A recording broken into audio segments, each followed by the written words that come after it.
திமுகவுக்கு ஆதரவு. ஸ்டாலினை சந்தித்தார் ரஜினிகாந்த். தமிழக அரசியலில் பரபரப்பு. அதாவது ரஜினிகாந்த் குறித்து அவதூறாக பேசிய விவகாரத்தில் ஆதவ் அர்ஜுனாவுக்கு தாவேகாவில் இருந்தே எதிர்ப்பு கிளம்பியுள்ளது. கொளத்தூரில் தாவேகா பொதுக்கூட்ட மேடையில் ரஜினி பற்றி பேசியது குறித்து விளக்கம் தர வேண்டும் என ஆதவ் அர்ஜுனாவை நோக்கி அசோக் பேசியுள்ளார். ரஜினி ரசிகர் மன்ற மாவட்ட செயலாளராக இருந்த அசோக் அண்மையில் தாவேகாவில் இணைந்தார். இந்த நிலையில்தான் இன்று கொளத்தூர் தொகுதியில் நடந்த பிரச்சார கூட்டத்திற்கு இவ்வாறு பேசினார். அவர் கூறியதாவது: இன்று ஒரு விஷயம் பேச வேண்டும் என்றுதான் வந்தேன். நான் 13 வயது இருக்கும்போது ரஜினிகாந்தை ரசித்தேன். இன்று 59 வயது ஆகிறது. எனது அண்ணனுக்கு திருமணம் செய்து வைத்தது ரஜினிதான். எனது நல்லது கெட்டது இன்னைக்கும் ஒரு மனுஷனா நேர்மையான நபரா இருப்பதற்கு ரஜினிதான் காரணம். ரஜினிகாந்த் அரசியலுக்கு வரவில்லை. அவருக்கு உடம்பு சரியில்லை. கொரோனா வந்ததுதான் காரணம். கொரோனா வந்ததால் அவருக்கு சின்ன ஆபரேஷன் நடந்தது. கொரோனா காரணமாக 100 அடி தள்ளிதான் மீட்டிங் போட முடியும் எனும்போது, கூட்டம் இல்லாமல் போட முடியாது என்னும்போது மருத்துவர் அறிவுறுத்தலால் அவரால் வர முடியாமல் போனது. எனக்கு சேவை செய்ய வேண்டும், ஒரு நல்ல தலைவர் வேண்டும் என்று காத்து கொண்டு இருந்தேன். எனக்கு தெரிந்தது எம்ஜிஆருக்கு பிறகு நல்ல தலைவராக யாரையும் கருதவில்லை. ஆனால் இன்று விஜய் சினிமாவை விட்டுவிட்டு பல கோடி சொத்துக்களை விட்டுவிட்டு வருகிறார் என்றால் பெரிய விஷயம். அம்பானி மாதிரி சொத்து இருப்பவர்கள் கூட 10 ரூபாய் எடுக்க யோசிக்கும் இந்த காலகட்டத்தில் பல கோடி சொத்தை விட்டு இன்னும் 30 வருஷம் டிராவல் பண்ணுற நபர் வருகிறார் எனும்போது நான் கவனிக்க தொடங்கினேன். 15 நாள் முன்னாடி விஜயை பார்க்க சென்றிருந்தேன். ஆதவ் அர்ஜுனாவை எனக்கு 12-13 வருஷமாக தெரியும். பேஸ்கெட் பால் வீரராக ஒரு ஏழ்மையான குடும்பத்தில் இருந்து ஒன்றுமே இல்லாமல் வந்தவர். ஒரு ஏழை குடும்பத்தில் இருந்து வந்தவர்.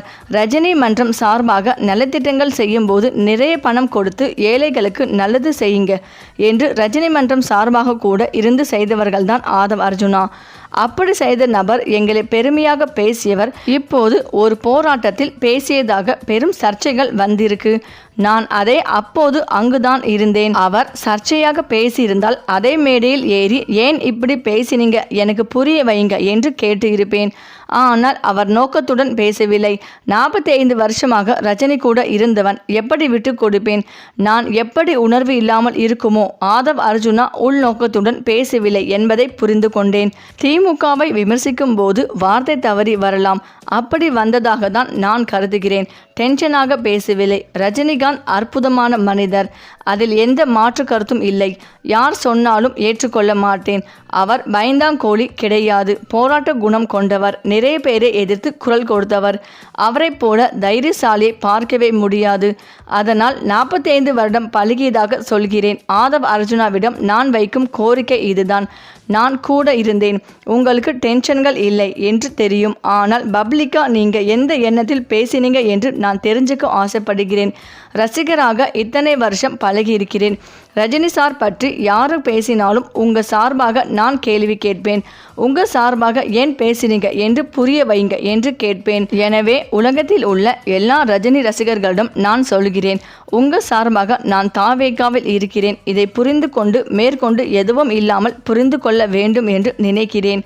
இந்த நிலையில் விடுதலை சிறுத்தைகள் கட்சியின் துணை பொதுச் செயலாளரும் அக்கட்சியின் முக்கிய நிர்வாகியுமான ஆதவ் அர்ஜுனா சமீபத்தில் சர்ச்சைக்குரிய கருத்துக்களை தெரிவித்ததற்காக பகிரங்க மன்னிப்பு கோரியுள்ளார். தமிழக அரசியலில் வளர்ந்து வரும் முக்கிய புள்ளிகளில் ஒருவராக கருதப்படும் ஆதவ் அர்ஜுனா தொழிலதிபர் மற்றும் விளையாட்டுத் துறையில் ஈடுபாடு கொண்ட இவர் விடுதலை சிறுத்தைகள் கட்சியில் இணைந்து குறுகிய காலத்திலேயே துணை பொதுச் செயலாளர் என்ற முக்கிய பொறுப்பை பெற்றார். சமீபத்தில் இவர் ஒரு தனியார் ஊடகத்திற்கு அளித்த பேட்டியில் தமிழகத்தின் பிரதான அரசியல் கட்சிகள் மற்றும் கூட்டணி கணக்குகள் குறித்து தெரிவித்த கருத்துக்கள் பெரும் விவாதத்தை கிளப்பின. இதனைத் தொடர்ந்து எழுந்த உட்கட்சி பூசல் மற்றும் கூட்டணி கட்சிகளின் அதிருப்தி காரணமாக அவர் தற்போது பகிரங்க மன்னிப்பு கோரியுள்ளார். ஆதவ் அர்ஜுனா தனது பேட்டியில் தமிழகத்தில் ஆதிக்கம் செலுத்தும் திராவிட கட்சிகளுக்கு மாற்றாக விசிக வளர்ந்து வருவதாகவும் எதிர்காலத்தில் கூட்டணி இல்லாமல் விசிக தேர்தலை சந்திக்க தயாராக வேண்டும் என்றும் குறிப்பிட்டிருந்தார்.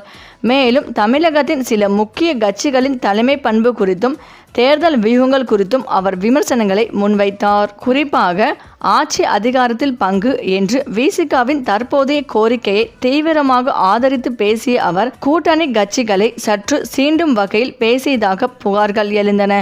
இது திமுக தலைமையிலான தற்போதைய கூட்டணியில் சலசலப்பை ஏற்படுத்தியது. ஆதவ் அர்ஜுனாவின் இந்த கருத்துக்கள் விசிகாவின் மூத்த தலைவர்கள் மற்றும் தொண்டர்களுக்கிடையே அதிர்ச்சியை ஏற்படுத்தியது. மேலும் திமுக உடனான கூட்டணி சுமூகமாக சென்று கொண்டிருக்கும் வேளையில் இத்தகைய கருத்துக்கள் கூட்டணி தர்மத்திற்கு எதிரானது என மூத்த நிர்வாகிகள் அதிருப்தி தெரிவித்தனர். கட்சியின் அதிகாரப்பூர்வ நிலைப்பாட்டை தலைவர்கள்தான் அறிவிக்க வேண்டும். ஒரு துணை பொதுச் செயலாளர் தன்னிச்சையாக இத்தகைய கருத்துக்களை கூறுவது கட்சி ஒழுக்கத்திற்கு முரணானது என்று வாதம் முன்வைக்கப்பட்டது. இந்த விவகாரம் விசிக தலைவர் திருமாவளவனின் கவனத்திற்கு கொண்டு செல்லப்பட்டது. கட்சிக்குள் பிளவோ அல்லது கூட்டணிக்குள் விரிசலோ ஏற்படக்கூடாது என்பதில் உறுதியாக இருந்த திருமாவளவன் இது குறித்து ஆதவ் அர்ஜுனாவிடம் விளக்கம் கேட்டதாக கூறப்படுகிறது.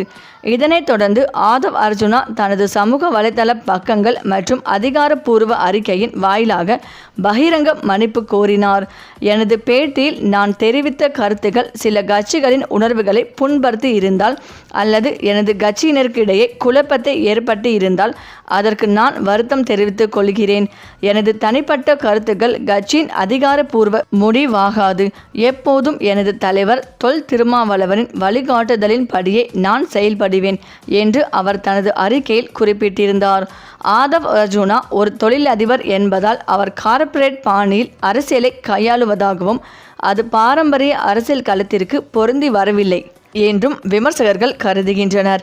இருப்பினும் விசிகாவை பலப்படுத்துவதிலும் இளைஞர்களை ஈர்ப்பதிலும் அவர் காட்டி வரும் ஆர்வம் கவனிக்கத்தக்கது. அவரது மன்னிப்பு தற்காலிகமாக ஒரு பெரிய அரசியல் மோதலை தடுத்துள்ளது. ஆதவ் அர்ஜுனாவின் மன்னிப்பை தொடர்ந்து திமுக மற்றும் விசிக இடையிலான கூட்டணி சிக்கல்கள் தணிந்துள்ளன. 2026 சட்டமன்ற தேர்தலை முன்னிட்டு தொகுதி பங்கீடு மற்றும் கூட்டணி உடன்பாடுகள் குறித்த பேச்சுவார்த்தைகள் நடந்து வரும் வேளையில் தேவையற்ற சர்ச்சைகளை தவிர்ப்பது அவசியம் என்பதை விசிக தலைமை உணர்ந்துள்ளது. மேலும் கட்சியின் மூத்த நிர்வாகிகளில் ஒருவரான ஆதவ் அர்ஜுனா கடந்த வாரம் சென்னையில் நடைபெற்ற ஒரு போராட்டத்தின் போது பேசியதுதான் இந்த புயலுக்கு காரணம். அவர் தனது தலைவரான விஜயை புகழ வேண்டும் என்ற நோக்கத்தில் சூப்பர் ஸ்டார் ரஜினிகாந்தின் அரசியல் முடிவை குறித்து சில கருத்துக்களை முன்வைத்தார். அவர் பேசுகையில் எம்ஜிஆருக்கு பிறகு ரஜினிகாந்த் தான் பெரிய எதிர்பார்ப்புடன் அரசியலுக்கு வர முயன்றார். ஆனால் திமுக குடும்பத்தின் மிரட்டலால் அவர் பின்வாங்கிவிட்டார். ஆனால் ரஜினிகாந்திற்கு இல்லாத மன உறுதி விஜய்க்கு இருப்பதாகவும் எதற்கும் அஞ்சாமல் அவர் அரசியலில் குதித்துள்ளதாகவும் ஒப்பிட்டு பேசினார். இந்த பேச்சு வெறும் ரசிகர்களுக்கு இடையிலான மோதலாக மட்டும் நின்று விடவில்லை. தமிழகத்தின் ஒட்டுமொத்த அரசியல் களமே ரஜினிகாந்திற்காக ஓரணையில் திரண்டது ஆச்சரியமான ஒன்றாக அமைந்தது. ஆதவ் அர்ஜுனா பின்னர் நான் ரஜினியை விமர்சிக்கவில்லை என்று விளக்கம் அளித்தாலும் அந்த வார்த்தைகள் ஏற்படுத்திய காயம் ஆறவில்லை. ரஜினியின் ரசிகர்கள் உடனடியாக எதிர்வினையாற்றினர். ரஜினி எதற்கும் அஞ்சுகிறவர் அல்ல என்றும் உடல்நிலை மற்றும் கொரோனா சூழல் காரணமாகவே அவர் விலகினார் என்றும் அவர்கள் தெளிவுபடுத்தினர். வழக்கமாக சர்ச்சைகளில் மௌனம் காக்கும் ரஜினிகாந்த் சில நாட்களுக்கு பிறகு ஒரு அறிக்கையை வெளியிட்டார். அதில் ஆதவ் அர்ஜுனாவின் கருத்து உண்மைக்கு மாறானது மற்றும் அவதூறானது என்று திட்டவட்டமாக தெரிவித்தார்.